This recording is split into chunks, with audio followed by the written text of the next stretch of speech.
Hey everyone! It was a rainy day in Hazleton, PA. And I figured, let me do some recording. I have to go bring my garbage cans in. Just wanted to show you, lettuce is growing like crazy, and look at that spinach. I am really happy about spinach. I never grew that before.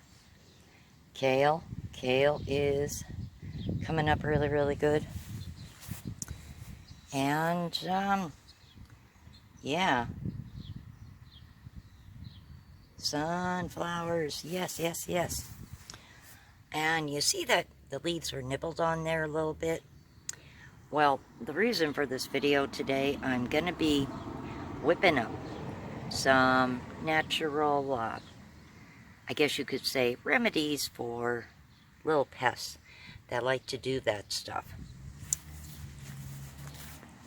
So that's actually the purpose of today's video.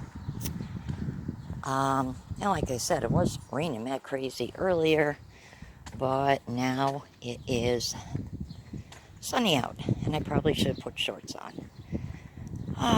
That's the thing about spring. I didn't want to lean over and look too far. Mama Robin on top of her nest, and I really hope nothing happens to any of her babies this time, because, oh man, that still breaks my heart thinking about what happened to her little ones. So as you can see, something is starting already, nibbling on my leaves. And like I said, don't worry, I got that covered. I'm going to be coming out here and doing some, I guess you could say, proactive spraying. But everything is all natural, no chemicals. And we'll nip that nonsense right in the bud. Now you'll see with that tomato plant on the right, I wound up having to cut most of the leaves that were damaged. I don't know what it was. I did sniff it, and there was no scent, like from animal urine, so I don't know. It was really weird. I'm wondering, because things can blow in this yard, and people walking by sometimes throw things in too. I find, coffee cups and food wrappers, and I'm wondering, honestly, if maybe somebody threw something over, may have been laying here, and it might have got blown into, like, the yard over, over there. I don't know. So it is possible something landed on it that shouldn't have been on it. But I already have. I seen it yesterday. A little tomato starting to form. I was like, yes. And I am still patiently waiting on Burgess. Now, check this out. This is some of my sunflower stalks dried out from last year. And the reason we let them over here is because we could not break them when they finally came down, when they were dead. We couldn't break them. They were so thick. It was really hard, and I don't have a handsaw. So we just let them here basically over the winter to dry out, and I figured we could also use them in the fire pit, But what started growing, we think, is more sunflowers. And we want to see, being that they're not growing actually in dirt, well, there is a little bit of dirt. We want to see if they actually do grow, because maybe we can actually transplant them. If not here, I was thinking maybe like out in the woods. I don't know. I'll have to see.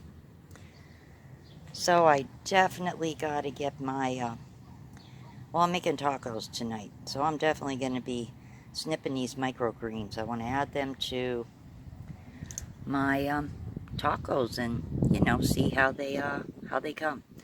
So we got things popping up. And I forgot to bring my peppers out.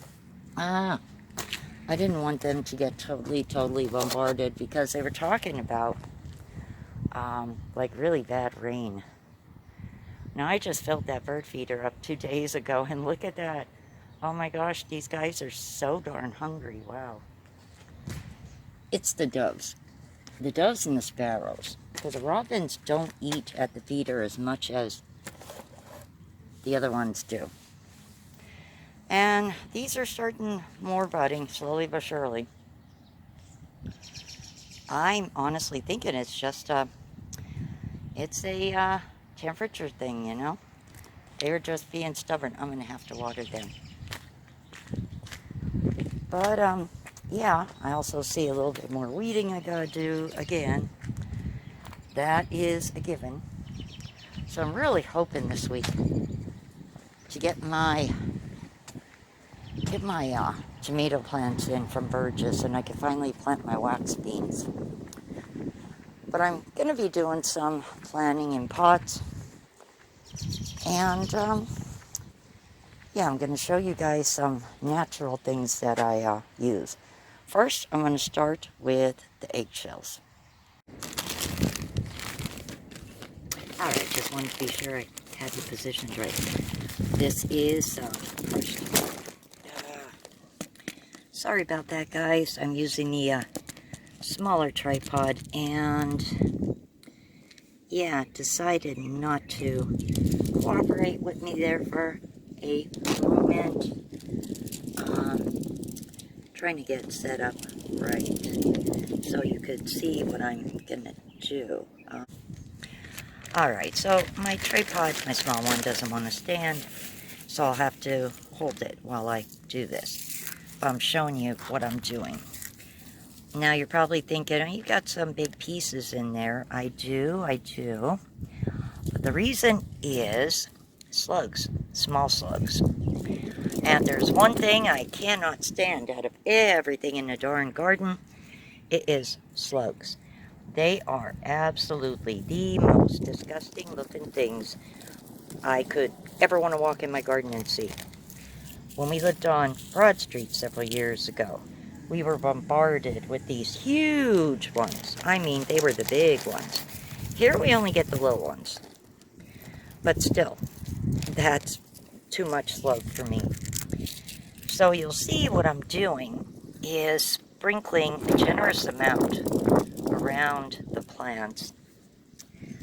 And I do that just because it kind of slows them in their path. And they really can't move good once they've been cut up on a sharp piece of eggshell. So that's a deterrent for that. This one got a little bit dried. I did snip that a little bit. This one is growing like crazy. Now when it gets a little bit taller, what I'm going to do is actually, when it's long enough to wrap around, I'm just going to gently wrap it around the fencing here. And once you do that, if you see they're joined already together, it trains it and they'll start growing and climbing on the fencing. And I like when they do that because it's just so much easier to see anything lurking underneath, like weeds or bugs, anything like that. So yeah, I definitely like to train them as soon as they start coming tall enough to start like joining together, and they grow so much better, and it's like so easy to harvest them when they're doing that. It also looks pretty too, I think. You have a canopy of them, and then ones over here I train to go like on that side. Even when I had the plastic fencing, we did that, and it looks nice. It looks neat in the garden. Now, what I have in this spray bottle is room temperature coffee. Yep, brewed coffee. Now, I know some people use coffee grounds. I also read on Pinterest that some cooled down coffee sprayed deters some pests from nibbling on your plants too. And you definitely, if you have slugs, want to keep them nasty things away from chewing on your plants. Those creepy things, I swear, they will eat their way through your garden in a blink of an eye. They're that bad. So that's why I'm spraying down. Now, of course, if it does rain again, which is windy a little bit, it might, I will do it again. Because you don't want them, any kind of pests, to be nibbling on your plants. That is a big no, no, no.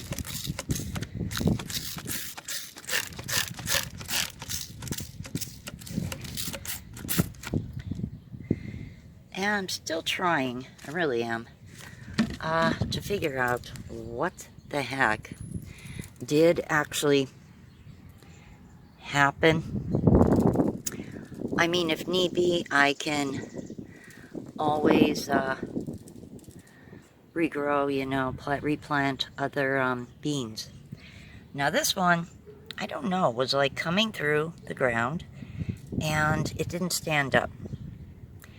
Like, I don't know, it's like it stopped. I don't know what to think.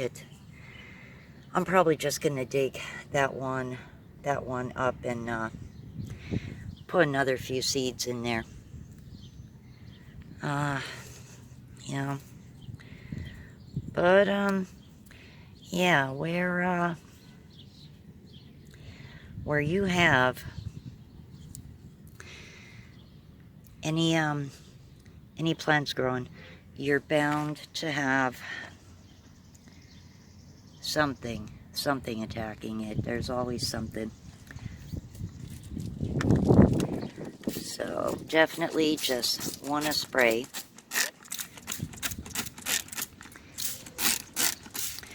Now thankfully, not happening with my tomatoes.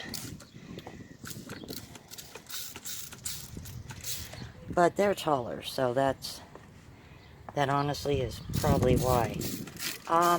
Doesn't happen too often with my sunflowers either.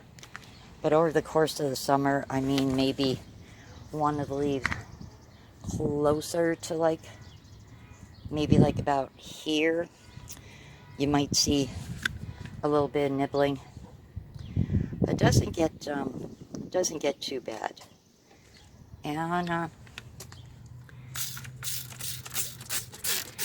so yeah.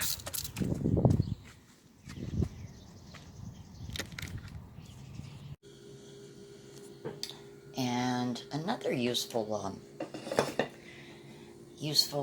weapon against fungus and things of that nature is hydrogen peroxide.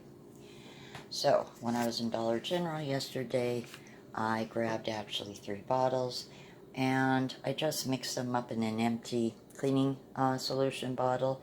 This was washed and soaked out and dried actually several days, and then I rinsed it out again with cold water prior to using. So over the winter, the book I was pretty much taking notes from, Garden Projects, 52 Garden Projects. It was a discarded book from my local library. Well, it said about fungus and mildew on, well, not mildew, but mold, fungus and mold on certain plants, and it mentioned hydrogen peroxide. So back out in the garden I go, and yes, I took them horrible hot jeans off and put shorts on because it's getting humid now, and back to the garden we go. I really think when it gets to be about 80, like for a day or two straight, I'm going to use up the stain I've left and just do the top again on my table. I know it's warped and all, but that kind of adds to the charm, I think. You know, just going to stain it. And actually, I should spray some peroxide on this wood fungus. It's harmless, but I want to get rid of that before I do paint. So good thing I have a bottle of this handy. And for the green beans and peas, it helps with a whitish, I guess it's a fungus that appears on the leaves. But by spraying them now, I'm kind of doing a proactive thing here. And really trying to prevent it, or that even if it does occur, it won't be so bad. Because while my harvest was amazing last year, the fungus was evident on the leaves. And I actually replanted twice. So I had a lot of green beans and peas grow for me last year. But yeah, that fungus really was annoying. And you see, a weed. And that's why I say, they're always popping up. Darn things are a pain in the booty. Really are. But you aren't going to have a garden without them. Just gotta check every day pretty much, and you know, keep an eye out for them, and take care of them ASAP. So yeah, that bean that got kind of messed up, I'm gonna gently remove him and put some new seeds there in its place, you know. Aha! I see these little critters hiding back here. Yeah. Just when you let them go or don't have time to take care of them, like I say, they will overrun your garden. And they're also a good hiding place for a lot of pests too. It's another reason you don't really want too many weeds around your vegetables. They're just going to choke them out, and pretty much you're not going to be left with anything good. Alright. Yeah, I definitely think I'm going to dig that little one out and take care of that. Plant some new seeds there. Well guys, that was what I pretty much wanted to talk about in this video. And I'm also going to be finishing up a DIY today, which I'm giving a big shout out to one of my subs, Diana, because Diana is the one who gave me the idea for this DIY, to be honest. And I took an idea she suggested and ran with it. I really think you guys will like it. It's very easy. And it's going to look so nice when it's done. I can tell you that. So Diana is actually the inspiration for my newest DIY that's going to be coming up tonight. Also, I want to give a shout out to another sub of mine, Jamie Mulford. Poor Jamie sent me an email, and I didn't clear all of my Yahoo out, so I didn't actually read the email until about a month later. And Jamie had asked if these Brita filters that were, pictured were the ones I needed, and I said yes, and I said, thank you for finding them, I said, because I just didn't get around to ordering them.